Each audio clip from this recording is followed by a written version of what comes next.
Hayırlı gün Kazak eli. Mene bugün 13. Karaşa 2023 yıl.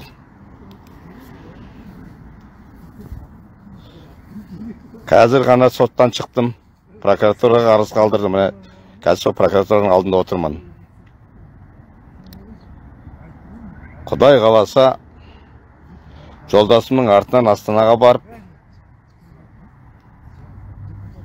біздің Қазақстан емес, Мазақстан екенімізді, әділетті Қазақстан емес, тек қана билік ішіндегі шіріген құмалақтар, есектер, мәңгүрттер үшін ғана мемлекет екенімізді жолдасымыз екеуміз құшақтасып тұрып өртеніп паш етпекпіз әлемге. Басқа жол қалмады. Міне қазір осыдан кейінгі нелерді көрсеңіздер, өздеріңізде түсінесіздер. Екі салып отырған видеоларымды. Менің бар жазығым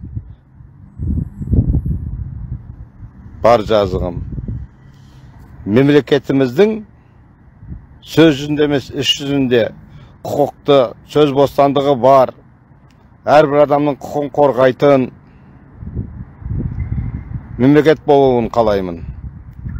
Туралап айтқанда, ата-бабамыздан мұра қалған жер, ата заңымызда қазақ халқының ортақ меншігі деп жазылсын. Ту тігетінде жерге меншік құқы берілмесін, жалға да берілмесін, тек қана пайдана құқы берілсін деп күресіп жүрген адаммын. Бірінші кезекте ауыл адамдарының құқы. Осыларды көрсетіп жүргенім, мен жоғарыға бармай-ақ қояйын, Сарыөзектегі ОПГ, яғни өздерінің сөзімен айтсақ, ұйымдасқан алқаштардың тобы бола ма? Егер олар біз ұйымдасқан қылмыстық топ емес, біз организованный пивной группа дегені солай болып шығады ғой. Бізде әлі сол күшінде тұр.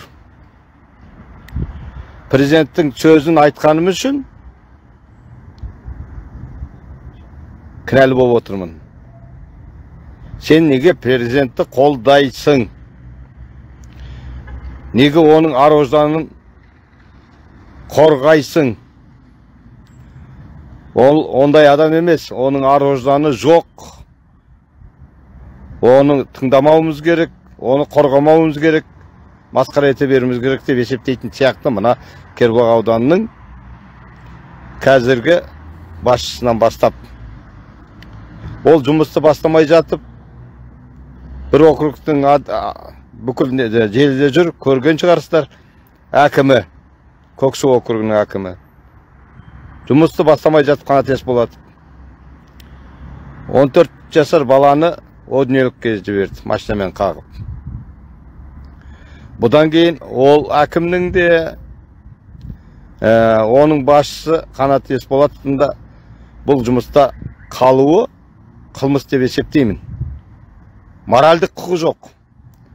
Алдындағы екі адамы сотталғанда анау деді, мынау деді, одан өзін арышылаған сияқты. Бірақ шындығына келгенде оның жұмыс істеуге құқы жоқ. Міне, менің негізгі көтеріп жүргенім Қасым-Жомарт Кемелұлының әр ауылдың жайлы мен шабындығын сол ауыл пайдалану керек деген сөз. Тапсырма. Бұлар қанатес болады. 18 жыл бойы шабындықты егістік деп алаяқтықпенен өкіметке 225 теңге төлеп қойып, тіпті салықтың өзі 142 мың екен, соны төлемей, жыл сайын 18 жыл бойы. Май шелпекті сорып кегендерді, жекпегендерді. Әшкереледім. Қанатес болады келесап, бірінші шаруасы жаңағы қылмыстың ізін жасыру болды. Яғни жаңа шабындықты жыртқызып тастады. Ол шабындық қазір күнге шейін ит рәсуа болып жатыр.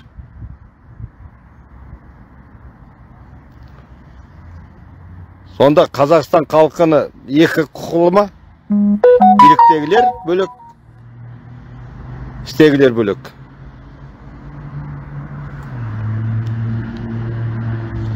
Ауыл тұрғындарының құқығы да қала тұрғындардікі бірдей. Қазіргі айтып жүргенімде, әр ауылдың тартылып жатқан судың өзі жемқорлардың қаржысы, жемқорлардың өңешінен өтуде десем артық айтқандық емес. Өйткені құбырды тартқан кезде технология бойынша бірінші лотоктар қойылады. Одан кейін лотоктардың беті тегістеледі құмменен. Одан кейін барып құбырларды жіберіп, одан кейін барып беті жабылады плиталарменен. Содан кейін барып қазылған канал жабылады. Бізде қалай? Каналды қазды, лотоктар жоқ, плиталар жоқ. Мені бағана салғам сәріректегі жарамсыз болып қалған құбырларды. Неге? Өйткені жаңа технология сақталған жоқ. Технология неге сақталмайды? Өйткені өңештен өткізетін қаржыны керек жаңағы ОПГ-ге. Мен соны айтып жатырмын. Әлі де қайтып айта аламын. Біздің ауылда да жол салынды 6 метр емес 4,5 метр. 1,5 метр, яғни 25%-ін жолдың ақшасын тағы жеп қойып отыр, бөлінген ақшаның. 701 миллионға 85% бітті дейді. Қазірдің өзінде опырылып жатыр. Ал су жібергенше не болатын бір құдайым білсін. Содан кейін кінәлі басқа біреу. Бірақ кінәлі негізінен соны дұрыс тексеріп, соны бақылай алмай отырған Қанат Есболатов. Яғни бөлінген қаржыларды жеп қойып отыр деп айтуға негіз бар. Технология бойынша, ең құрғанда судың технология бойынша жүргізуін қадағалау керек қой. Анадан көріп, мынадан көру емес. Менің негізгі айтайын дегенім, сөз жүзіндегі емес, іс жүзінде қазақ мемлекетін құруға барымыз атсалысайық. Ал енді барлықтарыңызға әсіресе биліктің ішіндегі шіріген құмалақтарға, есектерге, мәңгүрттерге қадалған сүйек болсам тамақтарына, бүкіл әлемге паш еткізіп, бүгін мен прокуратураға да жазып кеттім. Жолдасымыз екеуміз, жолдасым бүгін жолға шығып кетеді. Мен артынан барам, мен Талдықорған қаласындамын. Екеуміз құшақтасып тұрып, болашақ үшін деп біріміз өртеп жіберуге дайынбыз. Әзірге Ақылбайдың бақытқаны Жетісу облысы, Кербұлақ ауданы, Шаған ауылынан.